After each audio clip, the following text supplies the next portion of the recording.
The champagne bubbles felt like tiny accusations against my tongue. Each sip was a performance, each smile a carefully rehearsed lie.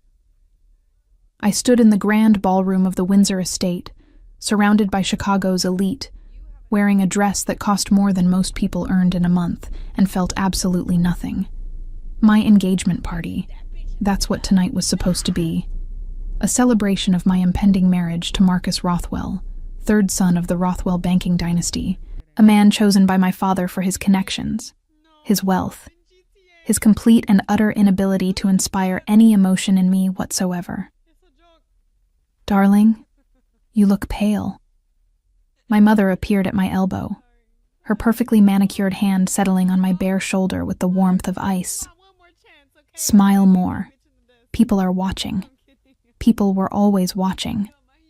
That was the curse of being Rebecca Windsor, daughter of Thomas Windsor, whose import business was as legitimate as it was lucrative, and whose other business interests were spoken of only in whispers.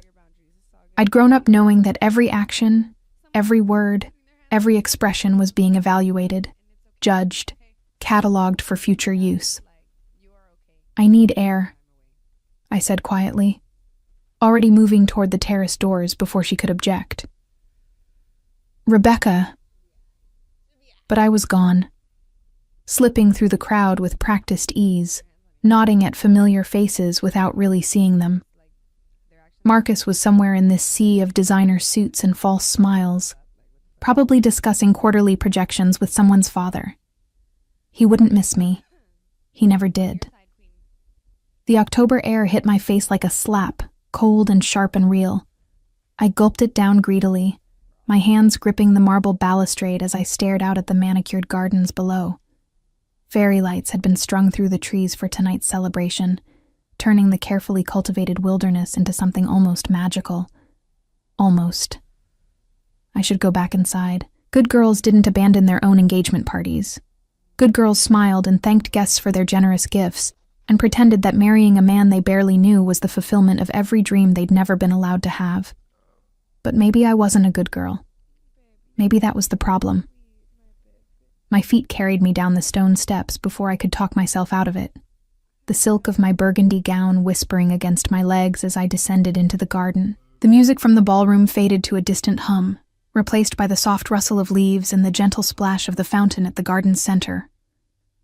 I walked without direction, letting my feet choose the path, until I found myself in the rose garden at the far end of the estate. This late in the season, most of the blooms were gone, but a few late bloomers clung stubbornly to their stems, defiant against the approaching winter. Running away from your own party? The voice came from the shadows near the garden wall, deep and rough like whiskey over gravel, with the faintest trace of an Italian accent softening certain consonants. I should have been frightened. A strange man's voice in the dark, when I was alone and vulnerable. But instead, I felt something else entirely. Curiosity, maybe, or relief at finding someone who wasn't part of the carefully orchestrated performance inside. Maybe, I admitted, peering into the darkness, but unable to make out more than a silhouette. Are you going to tell on me? A low chuckle, rich with amusement. Your secret's safe with me, princess. The endearment should have offended me. Instead, it made me smile for the first time all evening. I'm not a princess. No? He shifted in the shadows, but didn't step into the light. Could have fooled me. The dress, the party, the perfect hair and makeup. You look every inch the fairy tale. Fairy tales are lies we tell children to make them believe the world is kind. The words escaped before I could stop them. Too honest. Too raw. Sorry. That was true, he finished. Don't apologize for honesty. It's rarer than you'd think, especially in your world. My world, I repeated, moving closer to the wall where he stood hidden. You say that like you're not part of it. I'm just the help, princess. I don't count. Something about the way he said it made me doubt the statement, but I didn't press. Instead, I sank onto a stone bench nearby, my dress pooling around me like spilled wine. What are you doing out here? Shouldn't you be? I don't know. Whatever help does at parties like this. Taking a break from being invisible. His voice held a smile I couldn't see. It gets exhausting, being looked through all night. I know that feeling, I said softly. Being looked at but never seen. It's like existing behind glass. Everyone can observe you, but no one can really touch you. That sounds lonely. It is. The admission hurt to speak aloud. But that's what we're trained for, isn't it? People like me. We're decorative objects, meant to be admired from a distance, never actually known. People like you, he echoed. And what kind of people is that? I laughed, bitter and sharp. The ones who get sold to the highest bidder wrapped in white silk and called a bride. Silence fell between us, but it wasn't uncomfortable. He was thinking. I could sense it, weighing his words before speaking. When he finally did, his voice was softer, almost gentle. The man inside, the one you're promised to, you don't love him. It wasn't a question, but I answered anyway. I don't know him well enough to love him. We've had dinner exactly 4 times. We've never been alone together. I couldn't tell you his favorite color or what makes him laugh or whether he has nightmares. I paused, something breaking loose in my chest. I don't think anyone has ever asked me those things either. What's your favorite color? The question caught me off guard. What? Your favorite color, he repeated patiently. It's a simple question, princess. What color makes you happy when you see it? I stared into the shadows where he hid, this stranger who asked questions no one had ever bothered with. Deep blue, I said finally, like the ocean at twilight, when you can't quite tell where the water ends and the sky begins. It makes me feel like anything is possible, like I could just dissolve into that blue and become something formless and free. That's beautiful. His voice had dropped to barely above a whisper. And sad. Most beautiful things are, I replied. What about you? What's your favorite color? Green. The answer came quickly. Not the bright green of spring, but deeper, like emeralds or forest shadows. The kind of green that holds secrets. That suits you, I said, surprising myself with the observation. Mysterious stranger in the dark, holding your secrets close. We all have secrets, princess. Some of us are just better at hiding them. I wanted to ask what secrets he kept. Wanted to know everything about this man whose face I couldn't see, but whose voice wrapped around me like velvet. Instead, I asked, what makes you laugh? Another pause, longer this time. Honesty, he said finally. When people drop their masks and say exactly what they're thinking, consequences be damned.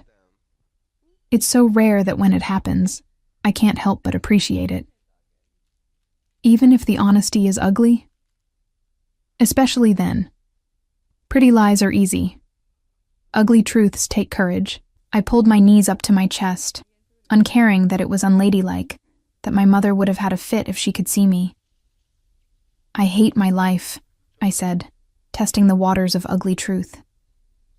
I hate the parties and the expectations and the complete lack of choice in anything that matters. I hate that I'm 24 years old and I've never made a single decision for myself. I hate that I know exactly how the rest of my life will play out, year after year after year, until I die having never really lived at all. Then change it. I laughed, the sound harsh and broken. It's not that simple. Why not? Because... I stopped, realizing I didn't have a good answer. Because my parents expected it? Because that's how things were done? Because I was afraid? Because I don't know how, I admitted finally. I've been trained my whole life to be this perfect, obedient daughter. I don't know how to be anything else. You're being something else right now. His voice was warm with approval. You're being real. Only because you can't see me. I gestured at the darkness between us. Only because this doesn't count. Tomorrow I'll go back to being Rebecca Windsor. Perfect daughter.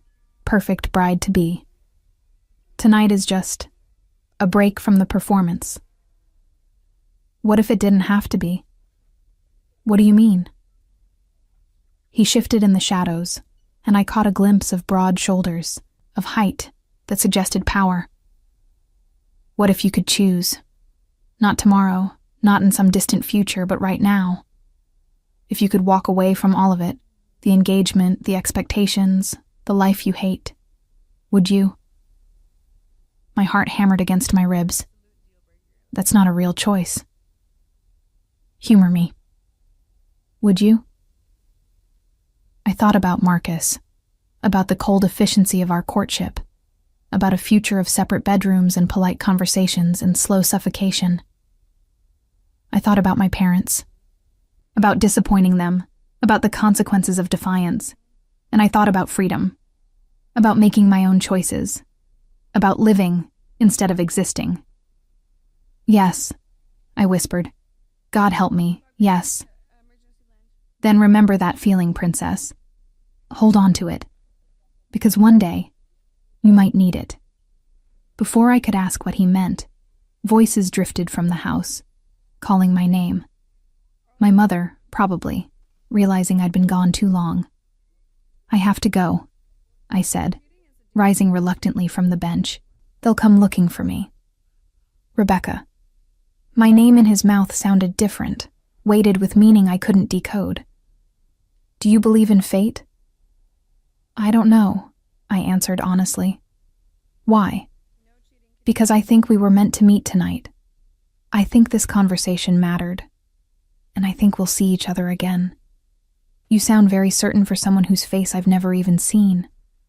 Some things you know without seeing. His voice was soft, almost tender. Go back to your party, princess. Play your part. But don't forget what you told me tonight. Don't forget that you want more than this. I won't, I promised, meaning it with every fiber of my being.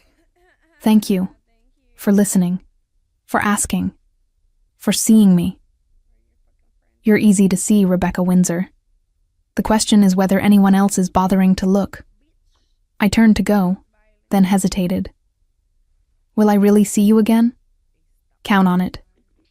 The certainty in his voice sent shivers down my spine, but I didn't have time to analyze it. My mother's voice was getting closer, edged with irritation. I hurried back toward the house, my mind spinning with the conversation, with the stranger in the shadows, with the feeling that something fundamental had shifted in the careful architecture of my life. I didn't know his name, didn't know his face, knew nothing about him except that he'd asked me questions no one else had ever cared to ask, and he'd listened to my answers like they mattered. It was the most intimate conversation I'd ever had, and I had no idea I'd been talking to William Bellini, heir to the most powerful Mafia family in Chicago. The man who would, in less than a week, walk into my father's office and demand my hand in marriage. The man who would challenge my fiancé to a duel for the right to claim me. The man who would upend my entire world and make me question everything I thought I knew about duty, choice, and the terrifying freedom of being truly seen. But that night, standing in my parents' garden with the taste of champagne still on my tongue and the echo of a stranger's voice in my ears, I knew only one thing with absolute certainty. I would never forget the man in the shadows who'd called me princess and made me want to be brave. 3 days after my engagement party, I still couldn't stop thinking about the stranger in the garden. His voice haunted my quiet moments, that rough whiskey timbre asking questions that had burrowed under my skin and refused to let go. What's your favorite color? Would you walk away if you could? I was in my father's study, supposedly reviewing seating charts for the wedding that was now only 6 weeks away, when everything changed. Rebecca, join us. My father's voice was tight, controlled in a way that meant he was either very angry or very nervous. I looked up from the meaningless diagrams to find him standing with 3 men I'd never seen before. No, That wasn't quite right. I'd never seen two of them before. The third stood with his back to me, broad shoulders filling out a charcoal suit that probably cost more than my car. Dark hair styled in a way that suggested both wealth and careful attention to appearance. Something about his posture made my breath catch. "Gentlemen, my daughter Rebecca." My father's hand trembled slightly as he gestured toward me. Thomas Windsor never trembled. "Rebecca, this is Marco Bellini and his associates. They've come to discuss a business matter." The man with his back to me turned, and the world tilted on its axis. I knew that face. Not from seeing it, but from 1,000 romance novels and films, from every fantasy I'd never allowed myself to have. Strong jaw shadowed with deliberate stubble, a nose that had been broken at least once and reset with care, lips that curved into a knowing smile as he watched recognition dawn in my eyes. But it was his eyes that destroyed me.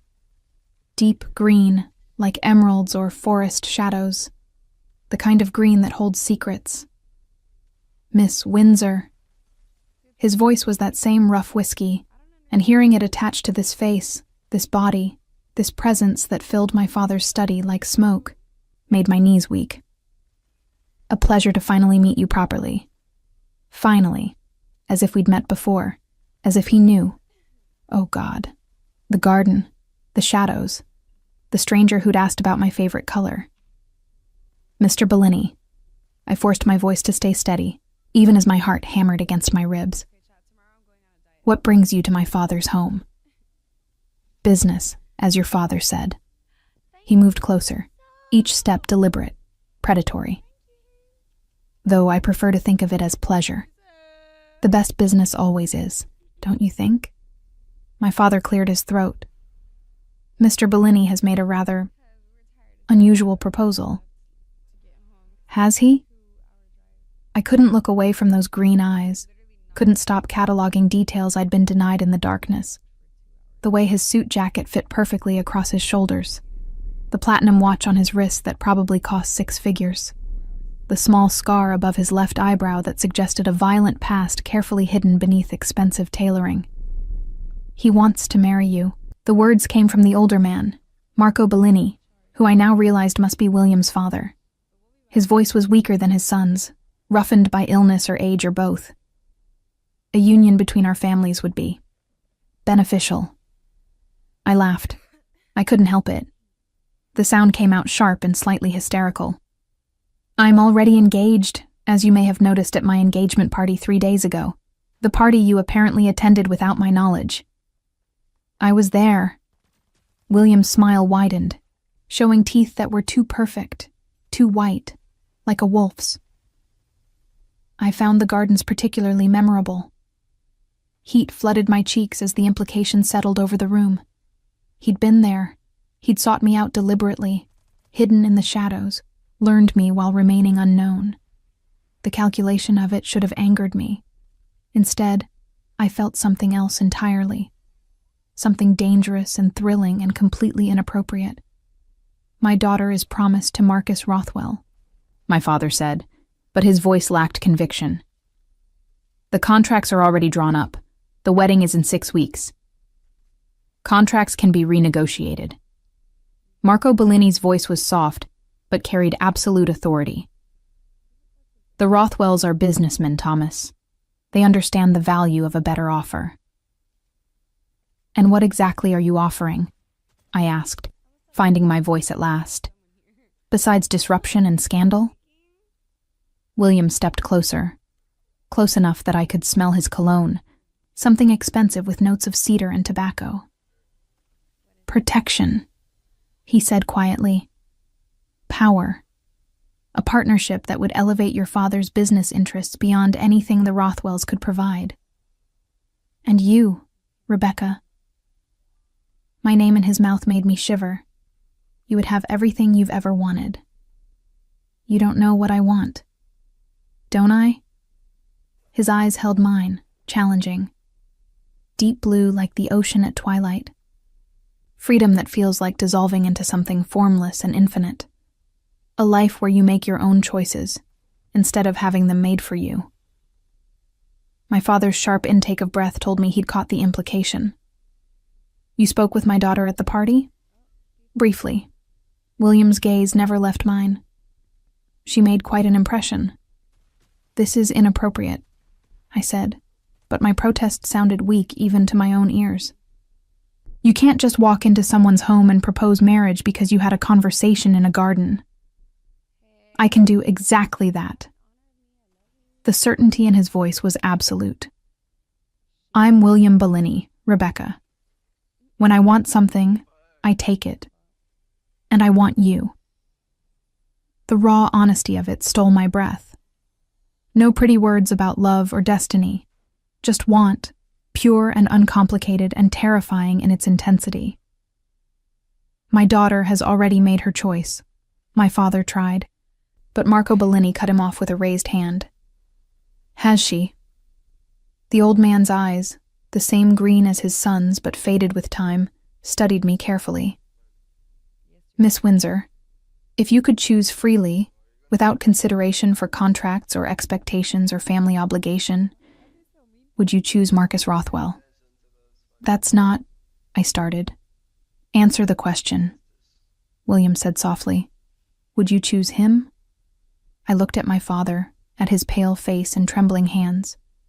I thought about Marcus, about our 4 formal dinners and complete lack of chemistry, about a lifetime of separate bedrooms and polite distance and slow suffocation. And I thought about the stranger in the garden who'd asked me questions no one else cared to know the answers to. No, I whispered. I wouldn't choose him. Rebecca. My father's voice was sharp with shock, but William smiled, and it transformed his face from handsome to devastating. Then choose me instead. I don't know you. You know me better than you know Rothwell. He moved closer still, until only inches separated us. You know what matters. You know I listen. You know I see you when others look through you. You know that when I ask what makes you happy, I actually care about the answer. That's not enough to base a marriage on, isn't it? His hand came up, fingers brushing my jawline with shocking gentleness. Rothwell will give you wealth and status and absolute indifference. I'll give you wealth and status and my complete, undivided attention. Every day, Rebecca.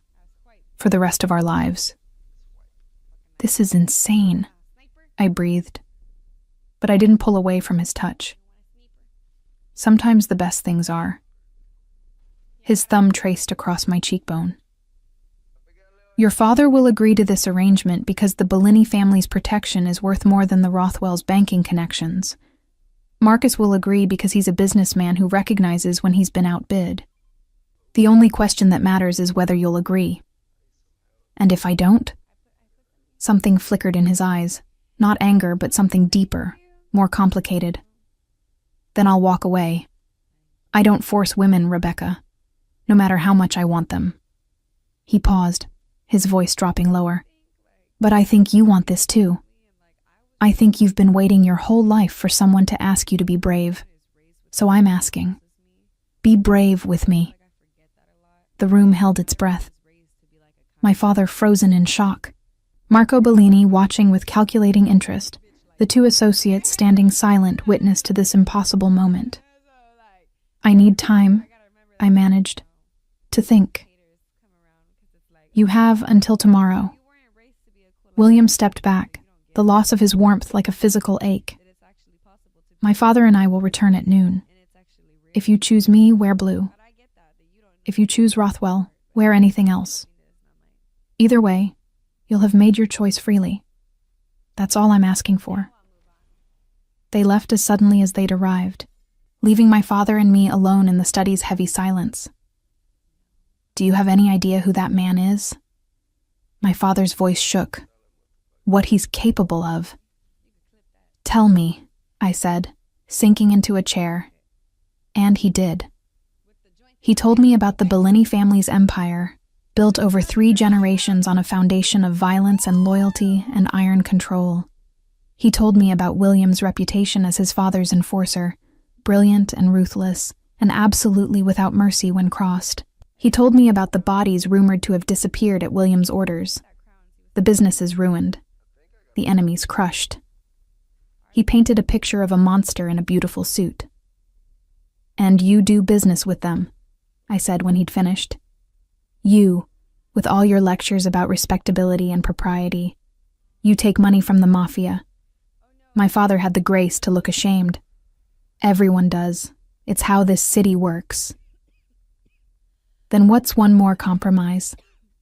I rose, suddenly exhausted.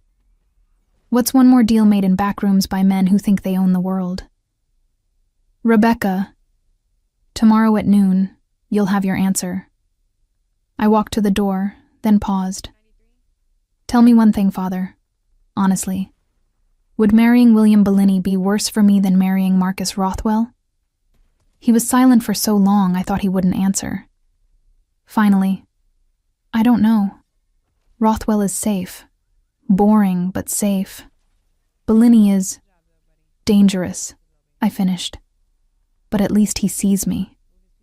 That night, I lay awake staring at my ceiling, replaying every word of our garden conversation with new context. He'd known who I was, had probably known everything about me, my schedule, my habits, my engagement. He'd chosen that moment in the garden deliberately, hidden his identity, learned me while staying unknown. The manipulation of it should have made me furious. Instead, I felt something else. He could have approached me directly, used his family's power to force the arrangement. He could have treated me like a transaction, the way Marcus did. But he'd given me a choice. More choice than anyone else ever had. Wear blue tomorrow and become Mrs. William Bellini. Step into a world of danger and power, and a man who claimed to want me with frightening intensity. Or wear anything else, and marry Marcus Rothwell. Safe, respectable, utterly soul-crushing Marcus Rothwell. I thought about my favorite color. Deep blue, like the ocean at twilight, like freedom and possibility and everything I'd never been allowed to want. I thought about William's eyes, green like emeralds, like forest shadows, like secrets and danger and devastating attention focused entirely on me. And I knew, with bone-deep certainty, what color I'd be wearing when he returned at noon. I chose the dress with care. Deep sapphire blue, that fell in soft waves to just above my knees, modest enough for a noon meeting, but elegant enough to announce that this was a deliberate choice, not a casual decision. The silk was cool against my skin as I dressed, my hands steady, despite the enormity of what I was about to do. My mother found me as I was fastening a simple pearl necklace, my grandmother's, the only jewelry I owned that wasn't a gift from my father's business associates or Marcus's efficient sense of obligation. "Blue," she said flatly, standing in my doorway. "Your father told me what happened yesterday, what that man offered, and you're actually considering it." "I've considered it," I corrected, turning to face her. "And I've decided."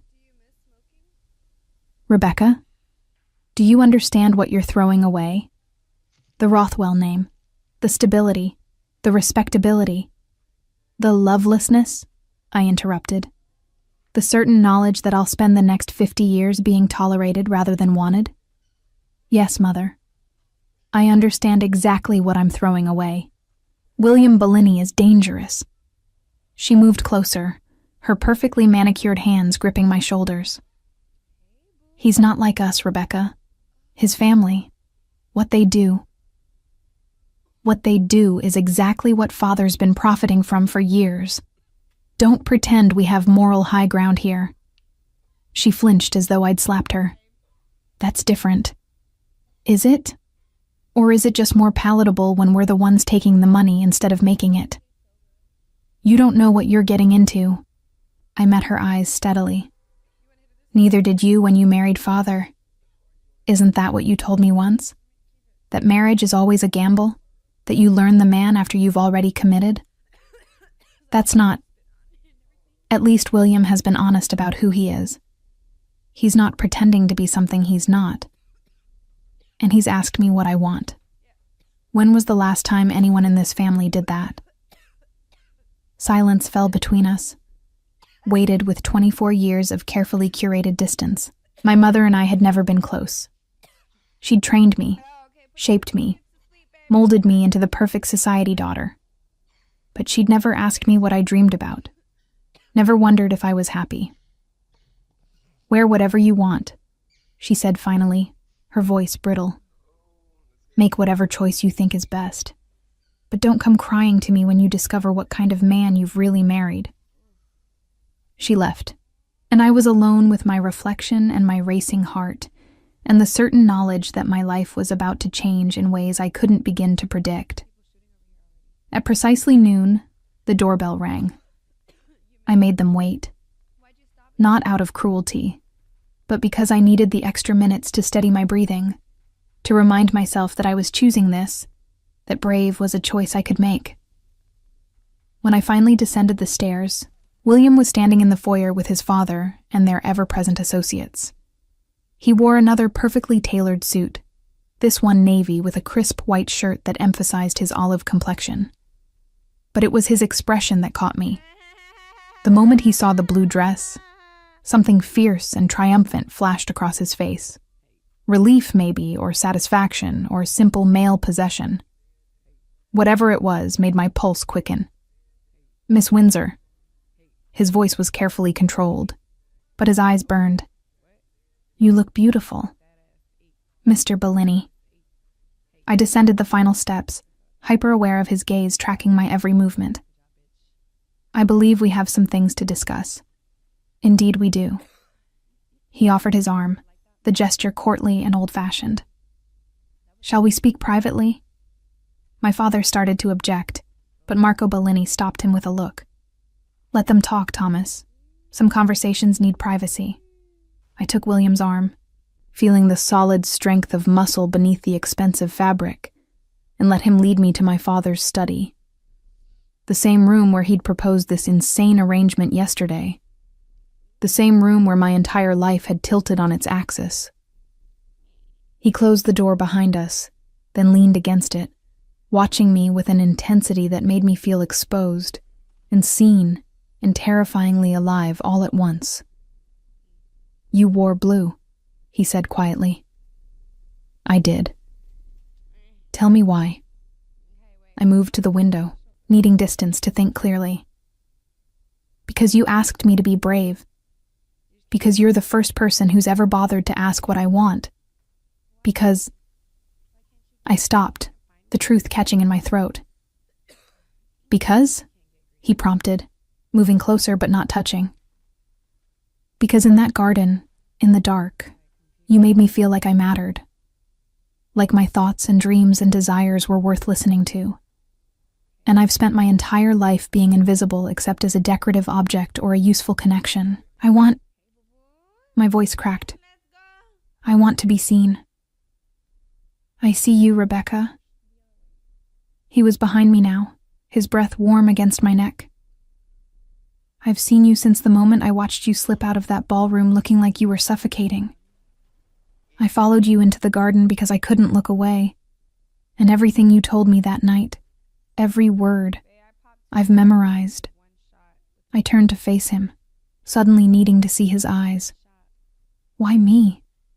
You could have anyone. Why choose the daughter of one of your father's business associates? Why choose a woman who's already promised to someone else? Do you want the strategic answer or the truth?" "Both."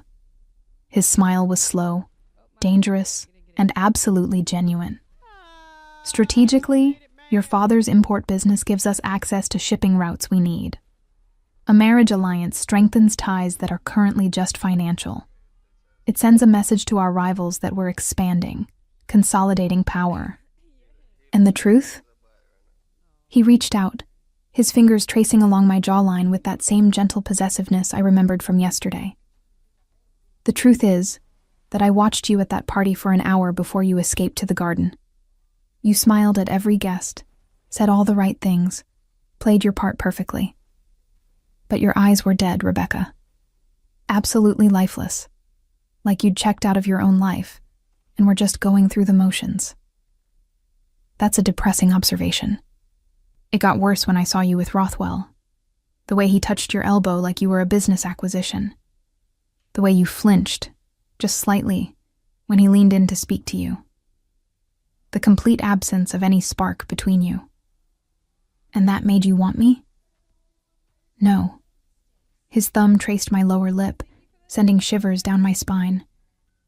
What made me want you was watching you escape. Watching you choose yourself for those few minutes in the garden. The way you came alive when you thought no one important was watching. That honesty, that hunger for something real. That's what made me want you. You barely know me. I know the things that matter. His other hand came up to frame my face, holding me gently, but firmly. I know you're brave enough to choose the unknown over comfortable misery. I know you value honesty over pretty lies. I know you want to be seen, really seen, by someone who isn't afraid of what they'll find. And I know that when I touch you like this, his thumb brushed across my cheekbone.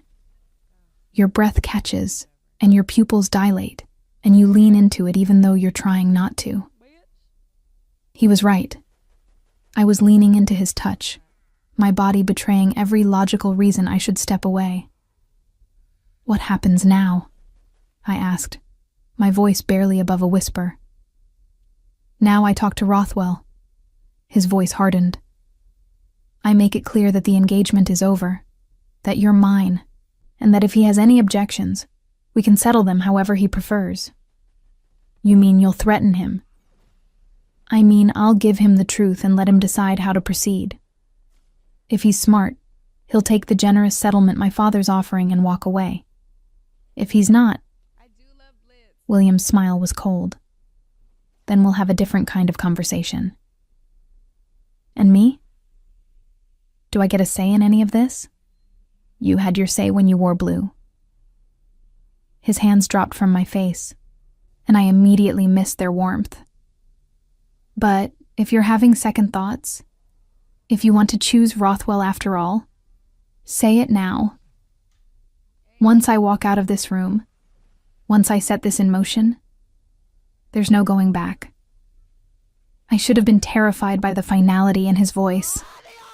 Should have demanded time, demanded courting, demanded all the things a proper engagement should include. Instead, I met his eyes and said, I'm not having second thoughts. Good. He pulled a small velvet box from his jacket pocket. Then this is yours. Inside was a ring that stole my breath. An emerald-cut sapphire the color of deep ocean twilight, flanked by small diamonds that caught the light like scattered stars. It was beautiful and unusual, and absolutely perfect. Your favorite color, he said softly, sliding it onto my finger. Deep blue, like freedom and possibility, like everything you've been denied. It's beautiful, I managed, staring at the ring that announced me as his. William, I know this is fast. He lifted my hand to his lips, pressing a kiss to my knuckles just above the ring. I know you're scared. I know you're taking a leap of faith with a man you barely know. But I promise you this, Rebecca. I will never lie to you. I will never make you feel invisible. And I will give you choices. Real choices. About the life we build together. What if I make the wrong choices? Then we'll face the consequences together. His smile softened.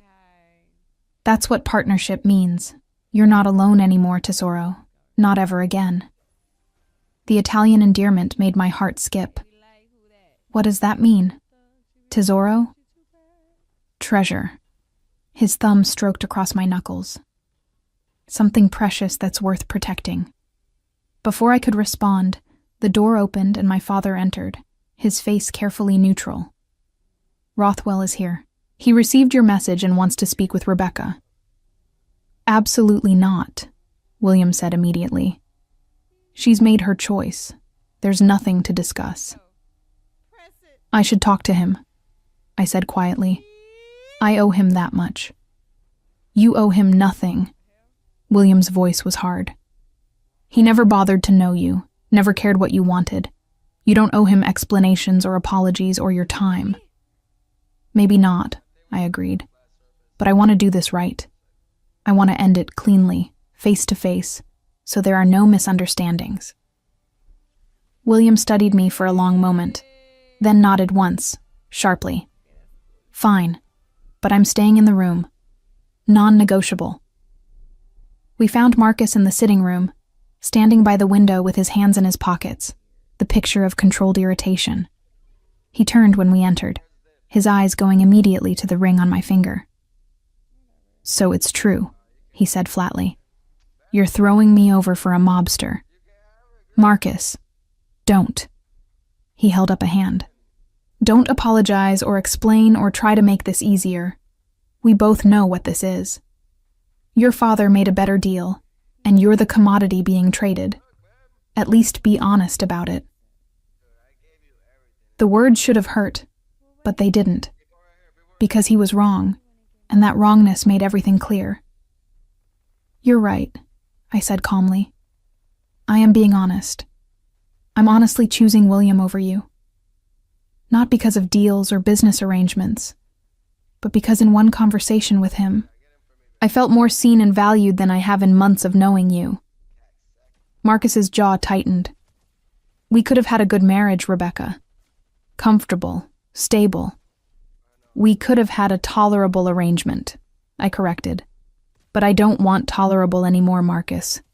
I want to be wanted. I want to be chosen for who I am, not for what connections I bring. And I'm sorry if that hurts you, but I'm not sorry for making this choice. You'll regret this. His eyes moved to William, standing silently behind me. You think he's different? He's worse, Rebecca. At least I would have given you distance, freedom. He'll consume you. Maybe, I agreed. But at least I'll feel something. Marcus stared at me for a long moment, then shook his head. You've changed. No, I said softly. I'm finally becoming who I was supposed to be all along. He left without another word, and I felt nothing but relief. That was well done, William said quietly, his hand settling on my waist. Brave and honest and absolutely devastating. I meant every word. I know. He turned me to face him, his green eyes intense. Do you have any idea how rare you are, Rebecca Windsor? How extraordinary. I'm really not. You are. His hand cupped my face. And I'm going to spend every day proving it to you until you believe it yourself. The wedding happened 3 weeks later in a private ceremony that bore no resemblance to the elaborate circus my engagement to Marcus would have required. William's family chapel, small and intimate, filled with people who actually mattered rather than business acquaintances putting on a show. I wore cream silk, simple and elegant, with my grandmother's pearls and William's sapphire ring catching the candlelight. He wore black, perfectly tailored, looking like sin and salvation, wrapped in expensive fabric. When he took my hand at the altar, his thumb traced patterns on my wrist that I was beginning to recognize as his tell. The gesture he made when he was feeling something deep, something real, something that cracked the controlled exterior he showed the world. You're shaking, he murmured, low enough that only I could hear. I'm terrified, I admitted. This is real. We're actually doing this. We are. His grip tightened, steadying me. And tomorrow morning, you'll wake up as Rebecca Bellini, my wife, my partner, mine. That word should have sounded possessive and threatening. Coming from him, it sounded like a promise. The priest spoke words about commitment and partnership, about choosing each other every day. William's responses were firm, absolute, his vows delivered with a conviction that made my heart race. When it was my turn, I looked into those forest green eyes and spoke the truth. I choose you, William Bellini. I choose this life, this partnership, this terrifying and exhilarating leap into the unknown. I choose to be seen by you, to be known by you, to build something real with you. By the power vested in me, the priest intoned, I pronounce you husband and wife. William's kiss was gentle, reverent, nothing like the consuming possession Marcus had predicted.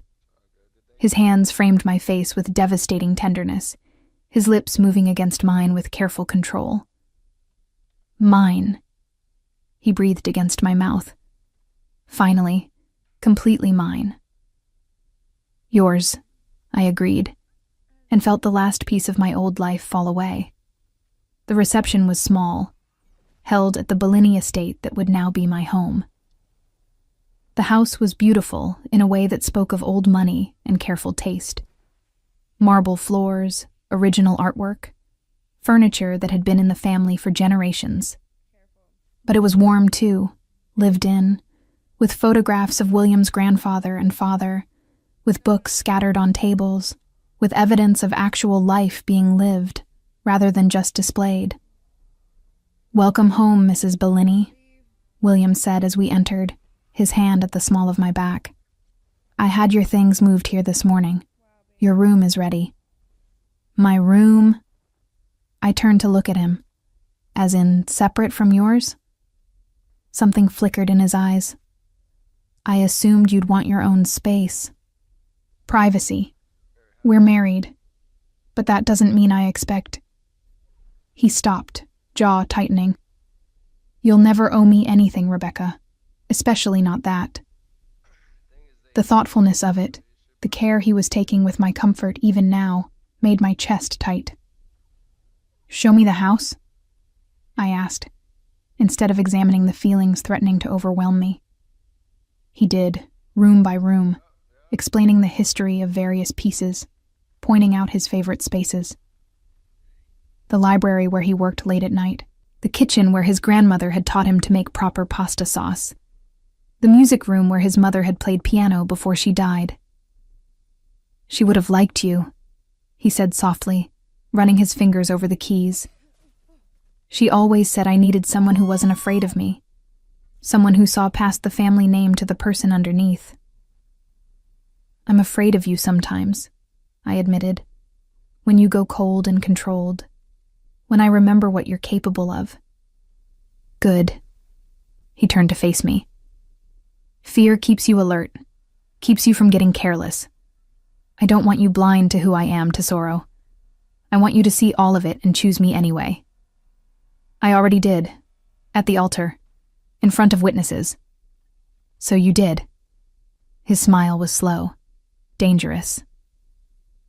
"Now we just have to figure out what that means." We ended the tour in his study, a masculine space of dark wood and leather, with floor-to-ceiling windows overlooking the gardens. Rain had begun to fall, gentle and steady, turning the world beyond the glass into a watercolor of grays and greens. "This is where I work," he said, moving to pour 2 glasses of wine. "Where I make the decisions that keep my family safe and powerful. You're welcome here any time, Rebecca. Nothing I do is secret from you. I meant what I said about partnership." I accepted the wine, then moved to the window, watching rain slide down the glass. "Marcus said you'd consume me, that you'd take over my life and leave nothing of me behind. Do you believe that?" "I don't know." I sipped the wine, rich and complex on my tongue. "I think you're capable of it. I think if I let you, you'd make every decision, control every aspect, surround me with so much protection and attention that I'd disappear into it. Then don't let me." He came to stand behind me, close but not touching. "Push back when I overstep. Tell me when you need space. Remind me that you're not something to be managed, but someone to be partnered with. I'll make mistakes, Rebecca. I'm used to controlling everything, used to having power and using it. You'll need to help me learn how to share it." I turned to face him, setting my glass aside. What if I don't know how? What if I've been trained so long to be obedient that I don't know how to fight for what I want? Then we learned together. His hand settled on my waist, pulling me closer. "You teach me to listen. I teach you to speak up. You show me how to be gentle. I show you how to be strong. That's what partnership is. Two people learning to be better versions of themselves. You make it sound simple. It's not. It's probably the hardest thing either of us will ever do. His forehead rested against mine. But I think we can do it. I think we can build something real. I want to believe that. Then believe it. His lips brushed mine, soft and questioning. Believe me when I say I want you happy. Believe me when I say your choices matter. Believe me when I say I see you, Rebecca, and I'm not looking away. I kissed him then, properly, deeply, tasting wine and promise and possibility. His response was immediate but controlled, his hands tightening on my waist but not demanding more than I was ready to give. When we finally broke apart, both breathing harder, he smiled against my mouth. Come on. I want to show you one more thing. He led me through the house to a wing I hadn't seen yet, opening a door to reveal a room that made my breath catch. It was an artist's studio, all natural light and open space, with canvases and paints and brushes arranged with care. On the main easel was a canvas showing the garden where we'd first met, painted in shades of blue and green and shadow. You paint, I breathed, moving into the room. I did, before everything got complicated, before I had to be the heir, the enforcer, the man everyone fears. He followed me in, watching my face. This is the room where I remember who I am, when I'm not being William Bellini, future head of the family. It's beautiful. I touched the canvas gently. You're talented. I'm competent. He shrugged. But that's not the point. The point is... He paused, choosing words carefully. You're not the only one who's been invisible, Rebecca. I've just been hiding behind power instead of obedience. This room is where I stop performing, where I can be honest about what I feel instead of calculating what I should feel. And I wanted you to see it, to know that I understand what you meant about being seen.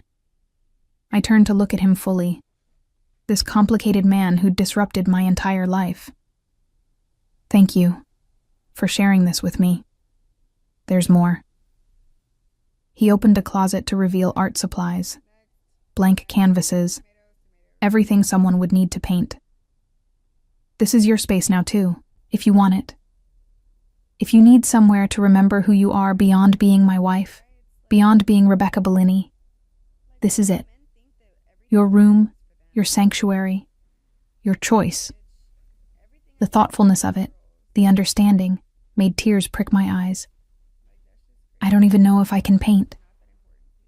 Then find out, or write, or photograph, or just sit here and think. It doesn't matter what you do with it, Tesoro. It matters that you have it, that you have choices. I crossed to him, standing on tiptoe to kiss him properly. You're not what I expected. Neither are you. His arms came around me, solid and warm. I expected someone who needed saving, someone fragile that I'd have to protect from the world. Instead, I got someone who challenges me, questions me, makes me think about who I am and who I want to be. Is that good or bad? It's perfect, he said simply. You're perfect, and I... He stopped, something vulnerable flashing across his face. You what? I'm falling in love with you. The admission was quiet, almost hesitant. I know it's too soon. I know we barely know each other. But when I watch you being brave, being honest, being yourself despite everything, I can't help it. I'm falling, Rebecca. Hard and fast and completely. My heart stuttered, then raced. William, you don't have to say it back. His hand cupped my face. You don't have to feel anything you don't feel. I just needed you to know, needed you to understand that this isn't just about strategy or power or family alliances. You matter to me. What you think, what you feel, what you need, It all matters. I think... I paused, examining the feeling unfurling in my chest. I think I might be falling too. It scares me how quickly this happened. How much you already mean to me. But I can't deny it anymore. You see me, William. You really, truly see me. And that's... My voice cracked. That's everything I've ever wanted. He kissed me then, deep and consuming, but with an underlying gentleness that took my breath away. This was what Marcus had warned me about. William's ability to overwhelm, to possess completely. But Marcus had been wrong about one crucial thing. I wasn't being consumed. I was choosing to let William in, choosing to be vulnerable, choosing to build something real with someone who valued me for who I actually was. When he finally lifted me into his arms and carried me through the house to his bedroom, our bedroom now, it wasn't possession. It was partnership. Two people learning each other, choosing each other, building something that belonged to both of us. And later, wrapped in expensive sheets with rain still falling outside and William's heartbeat steady beneath my ear, I thought about gardens and shadows and the stranger who'd asked about my favorite color. I'd been right to wear blue, right to choose the unknown over comfortable misery, right to be brave. No regrets? William asked softly, his fingers tracing patterns on my bare shoulder. None, I said, meaning it with every fiber of my being. You? Only that I didn't find you sooner. He pressed a kiss to my hair. But we have time now, Tesoro. All the time in the world to learn each other. And I believed him.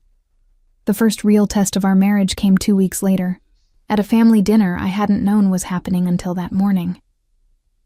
They want to meet you properly, William explained over breakfast, his eyes watchful. My uncles, cousins, the extended family, they need to see that you're real, that this marriage is legitimate, that you're not some strategic error on my part. Strategic error, I repeated, setting down my coffee cup. That's flattering. That's reality.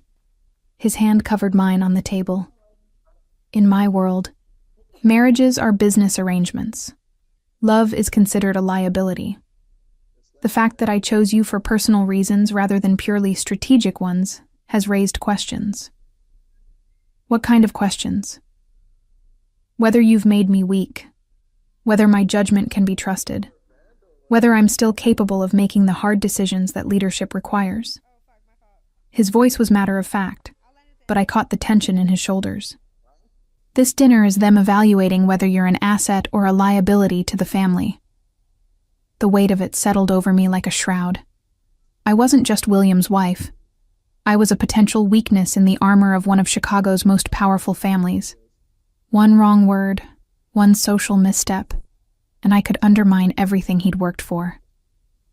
Hey, William rose, moving around the table to kneel beside my chair. Don't do that.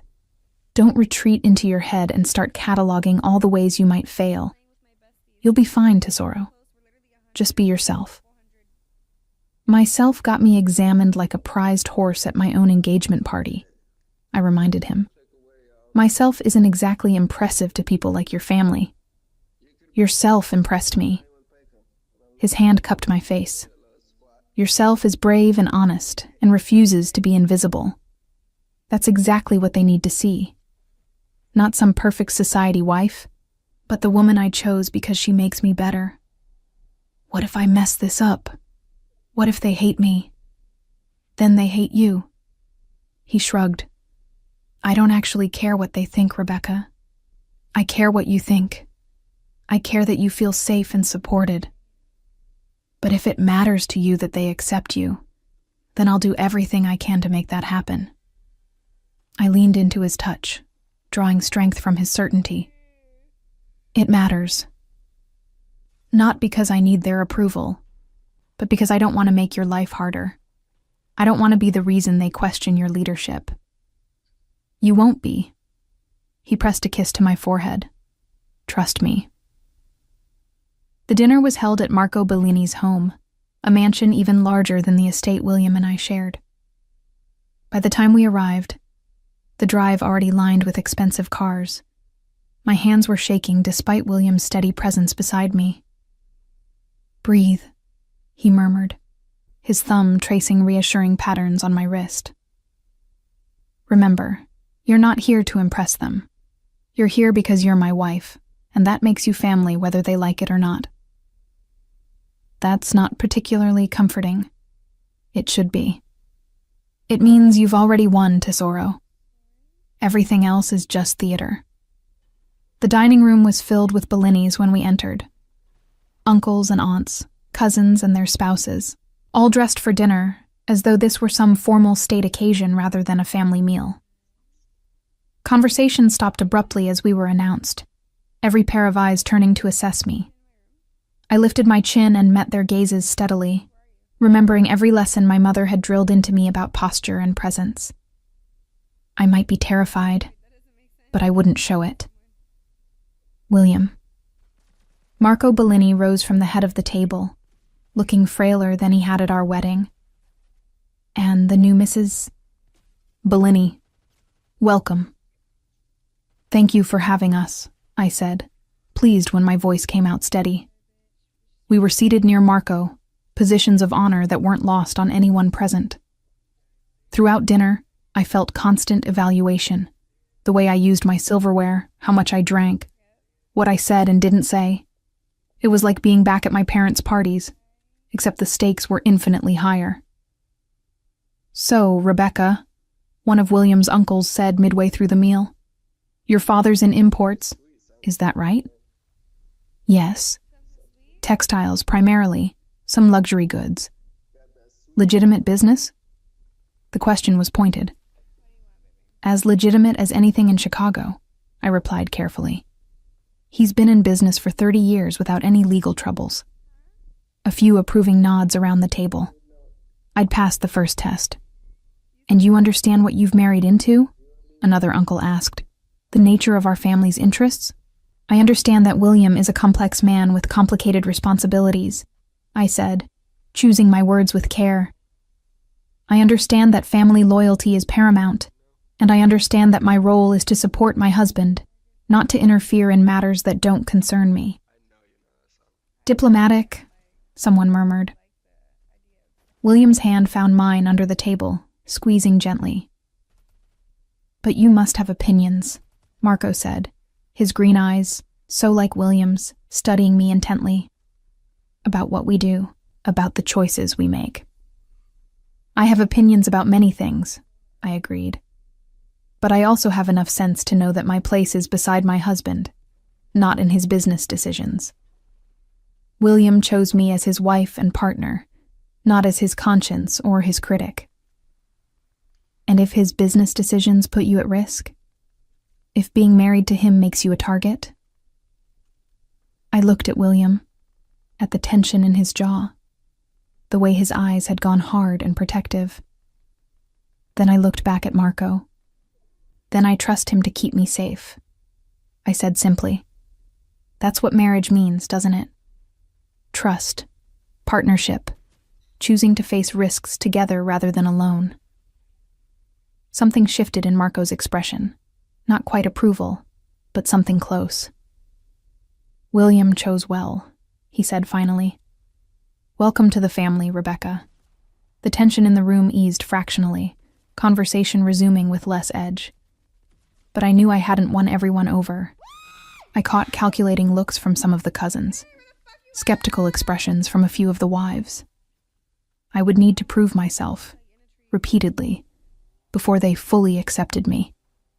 After dinner, the men retired to Marco's study for business discussions that wives weren't invited to. I found myself in the drawing room with the other women, feeling distinctly out of place. "Don't look so terrified," one of them said, a beautiful brunette I vaguely remembered being introduced to as Sophia, married to William's cousin Nico. "They're not actually going to eat you." "Just evaluate me and find me wanting," I replied. She laughed. "Probably, but that's standard. You should have seen what they put me through when Nico brought me home. I'm Polish, which apparently made me deeply suspicious. It took 6 months before Marco stopped having me followed. He had you followed? Standard procedure for new additions to the family. She sipped her wine. They'll do it to you too, if they haven't already. Background checks, surveillance, making sure you're not a threat. The invasion of privacy should have angered me. Instead, I felt oddly relieved. At least it meant they were taking me seriously enough to investigate. Can I ask you something? I said quietly. How do you live with it? Knowing what they do, what they're capable of? Sophia was quiet for a moment, her expression thoughtful. I love Nico. That's the simple answer. The complicated answer is that I've learned to separate the man I married from the business he's part of. He's kind to me, devoted to our children, generous with his family. What he does to protect that family, to maintain their power. She shrugged. I've chosen not to ask too many questions. Isn't that just willful ignorance? Maybe. She met my eyes steadily. But maybe it's survival. Maybe it's the only way to love someone in this world without going insane. You'll have to find your own balance, Rebecca. Your own way of reconciling who William is to you with what he is to everyone else. Before I could respond, a commotion from the study made everyone freeze. Raised voices, something crashing, then sudden silence. The drawing room door burst open and William stood there, his expression thunderous. We're leaving, now. I rose immediately, recognizing the barely controlled fury in every line of his body. What happened? Not here. His hand closed around my wrist, not painfully but firmly, as he guided me toward the exit. Say goodnight to my father and let's go. Marco appeared in the study doorway, looking tired.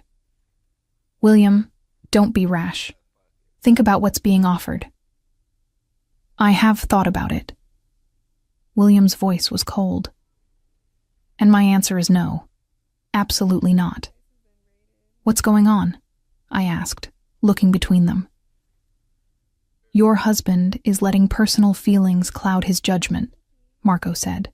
There's an opportunity to strengthen our position, but it requires certain compromises. Compromises he's refusing to make. Because they involve my wife, William snapped. Because they require using her as leverage. And I told you when I married her that she was off limits. That stands. My blood ran cold. Using me how? It doesn't matter because it's not happening. William's hand tightened on my wrist. I'm taking you home. Good night, Father. The drive back to our estate was silent. William's jaw clenched so tightly I could see the muscle jumping. When we finally pulled into our driveway, he sat for a long moment, hands gripping the steering wheel, breathing carefully controlled. Tell me, I said quietly. Whatever they wanted to do, I deserve to know. He closed his eyes, then opened them, turning to face me. There's a rival family, the Castellanos. They've been making moves to undermine our territory, our businesses. My father wants to arrange a meeting, a negotiation, and he suggested, his voice went deadly soft, that bringing you would demonstrate good faith, make me seem less threatening, more reasonable. That doesn't sound so bad. They would see you as leverage, Tesoro, as a way to control me, and if negotiations went badly, you'd be at risk. You'd become a target, a tool to be used. His hands framed my face. I won't do it. I won't put you in danger. Not for business, not for strategy, not for anything. Even if it costs you politically? Even if it makes your family question your leadership? Even then. The certainty in his voice was absolute. You're not a playing piece, Rebecca. You're my wife. And I protect what's mine. Your father seemed to think this was important. My father is dying, William said bluntly. He's desperate to secure the family's position before he goes. And he's not thinking clearly about the costs, about what using you that way would mean, what it would open you up to. I studied his face, seeing the conflict there. He was torn between duty to family and protection of me, between strategic advantage and personal loyalty. What if I chose to do it? I asked carefully. What if I understood the risks and decided they were worth it to help you? No.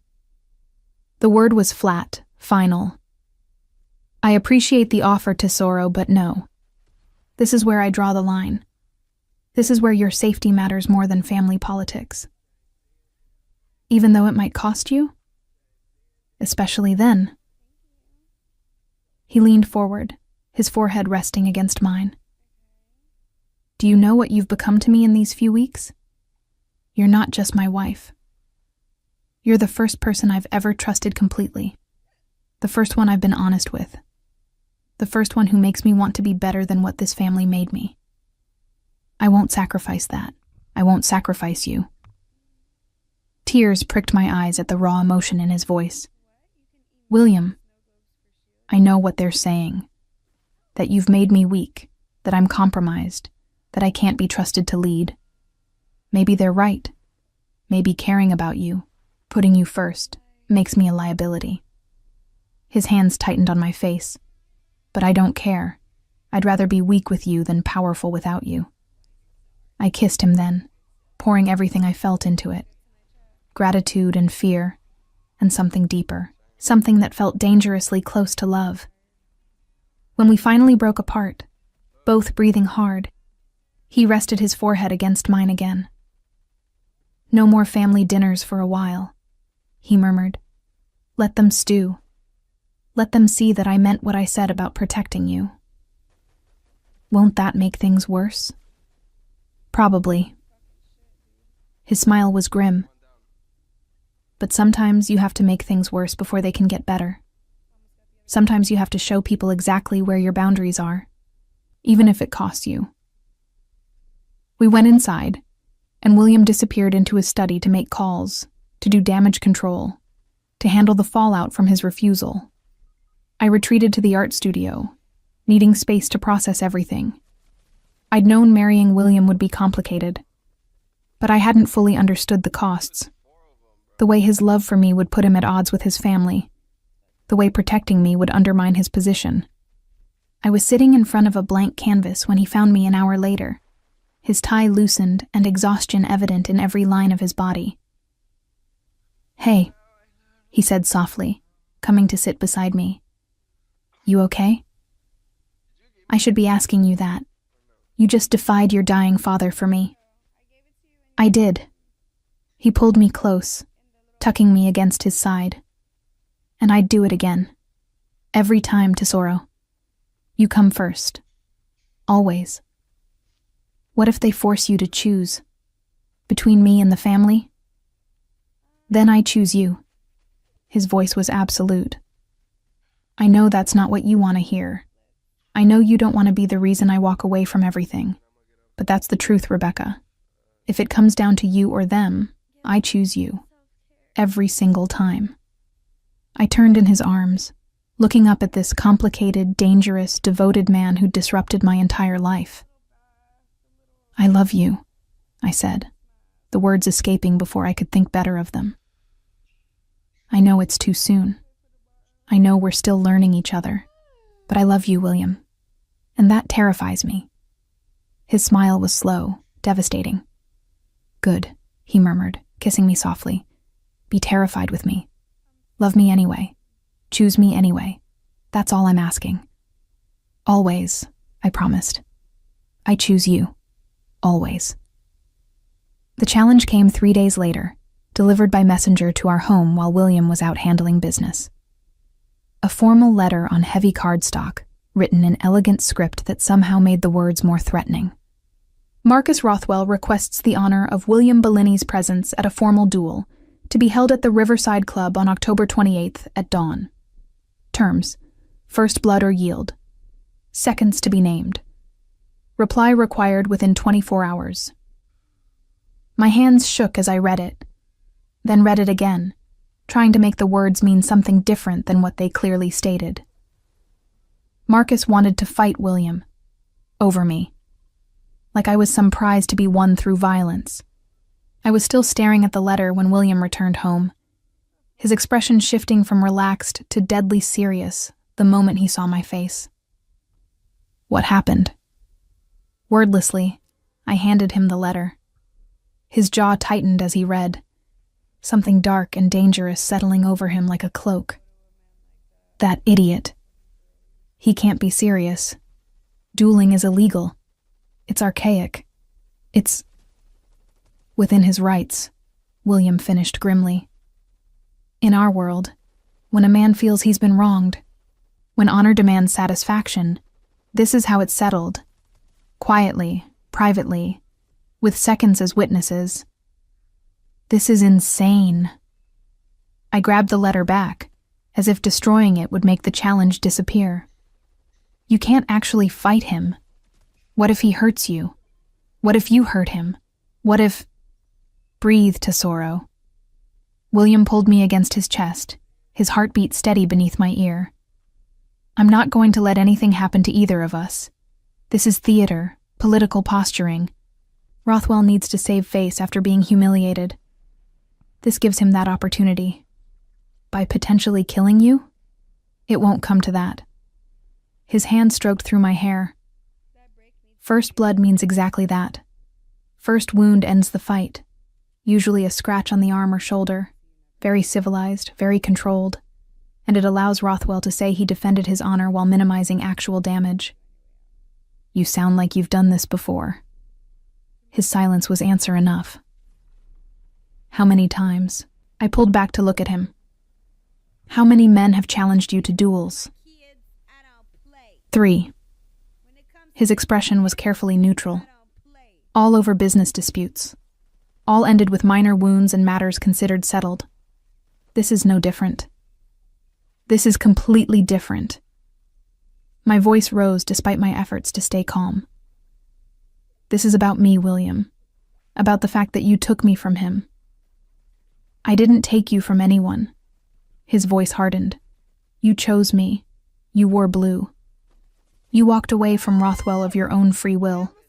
He doesn't get to claim ownership after the fact. Then refuse the challenge. I can't. He cupped my face, forcing me to meet his eyes. If I refuse, it looks like cowardice. Like I'm afraid of him. It would undermine everything, make me look weak in front of every family in Chicago. I have to accept, Tesoro. There's no other option. There's always another option. But even as I said it, I knew he was right. In his world, there were rules. Lines that couldn't be crossed without consequences. And refusing a formal challenge was apparently one of them.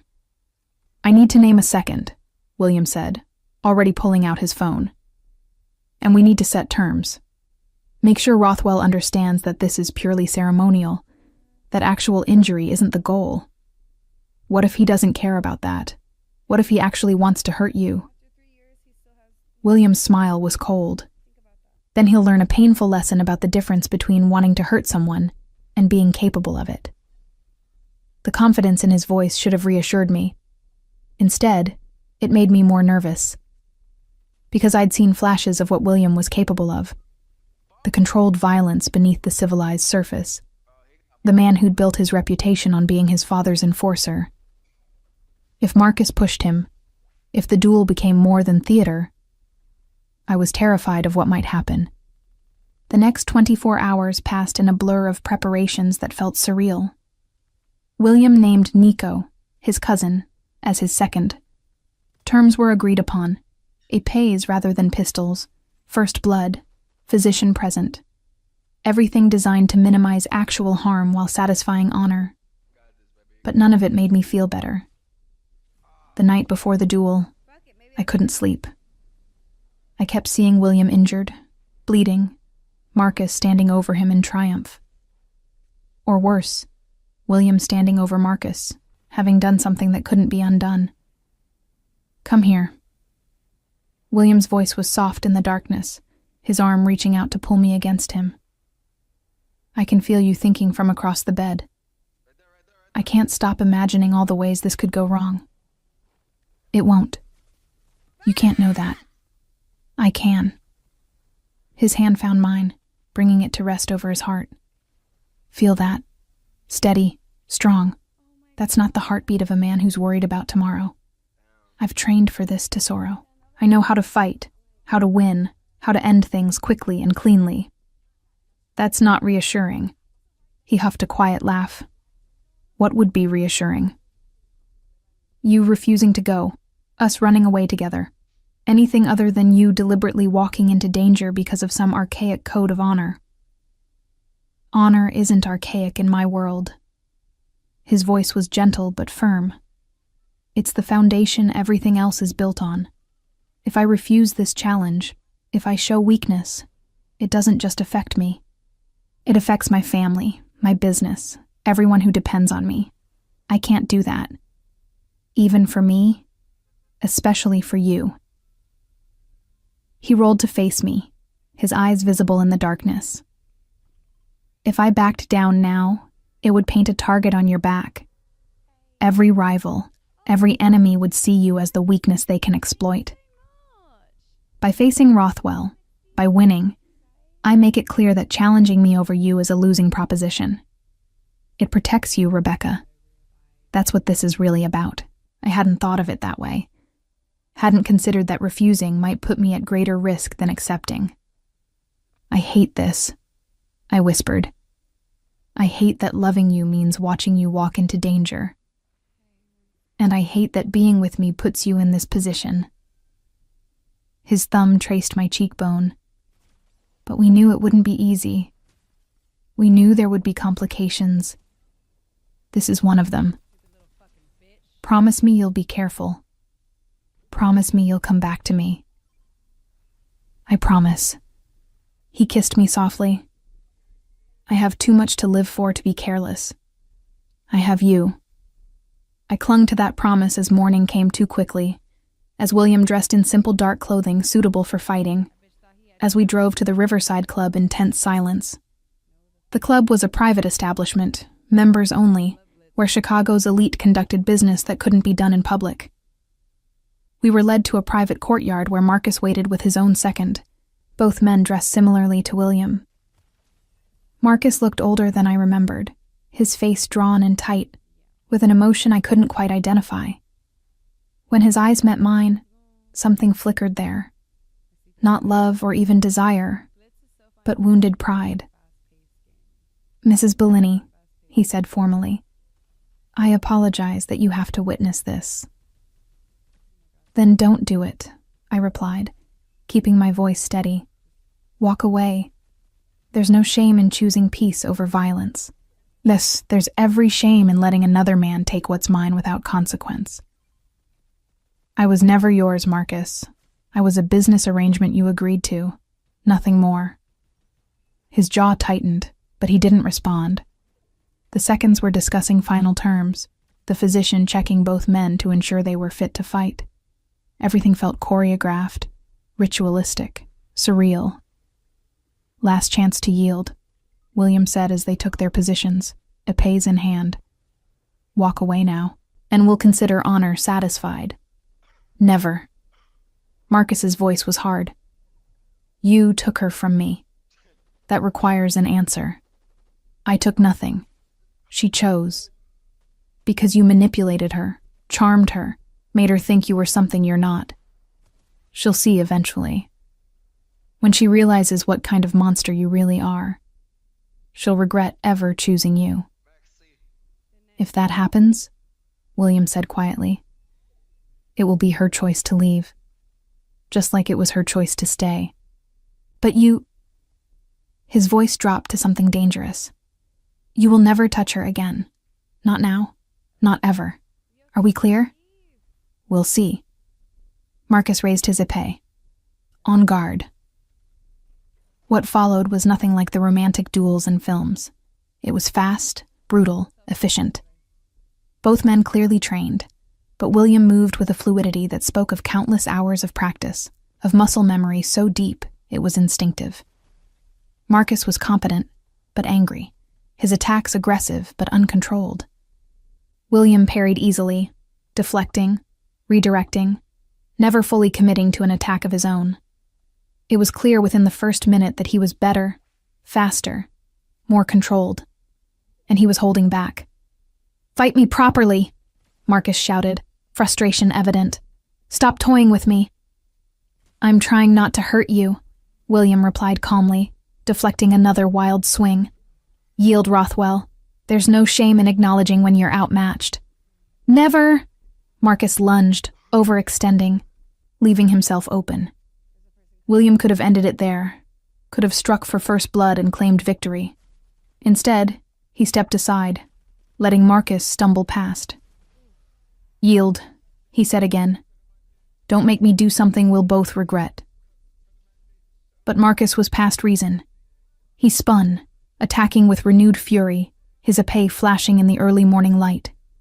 The seconds watched tensely, the physician ready to intervene. And then Marcus made a mistake. His foot caught on an uneven paving stone. His balance shifted, and William, reacting on instinct, moved to prevent him from falling directly onto his own blade. The épées tangled. Metal scraped against metal. And when they separated, a thin line of blood appeared on Marcus's forearm. First blood. The duel was over. Marcus stared at his arm, then at William, something like relief warring with humiliation on his face. "You could have ended this in the first minute." "I could have." William lowered his épée. "But that wasn't the point. The point was giving you your chance to save face, to prove your courage, to satisfy honor. Now it's satisfied. We're done here." "And her?" Marcus's eyes moved to me. "You'll make her happy? Give her the life she deserves?" "I'll spend every day trying," William said simply. "That's all any man can do."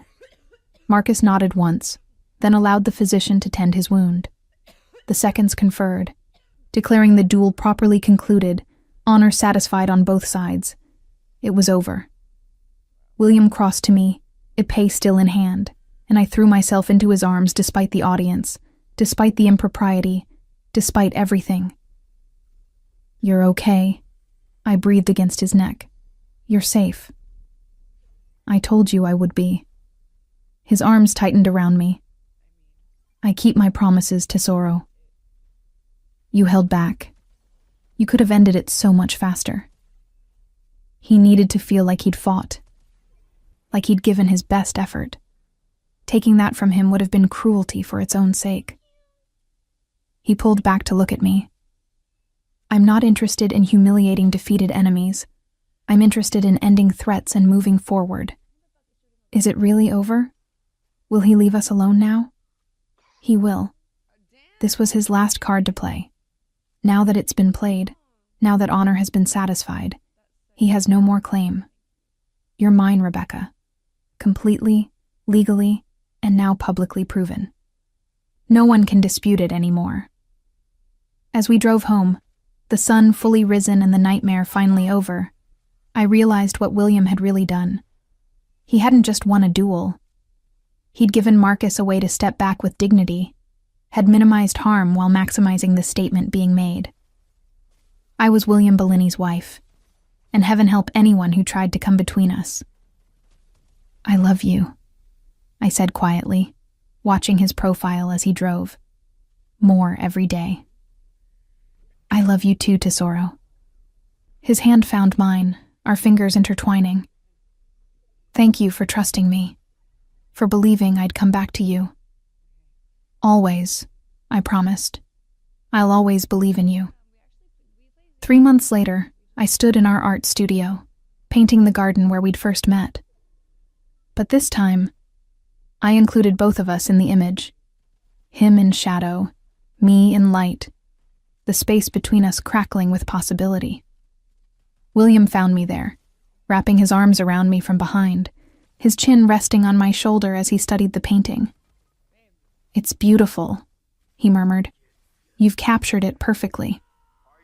"It's not finished yet." I leaned back against him. "I need to add color to you, bring you out of the shadows." "Is that what you've been doing these past months? Bringing me into the light?" "Maybe. I turned in his arms. Or maybe you've been bringing me into the dark, meeting in the middle, where neither of us has to be someone we're not. I like that. He kissed me softly. Meeting in the middle, building something that's ours. Speaking of building, I paused, gathering courage. I have something to tell you. His eyes sharpened, reading something in my expression. What is it? I'm pregnant. The words hung between us, weighted with possibility and promise, and the future we were creating together.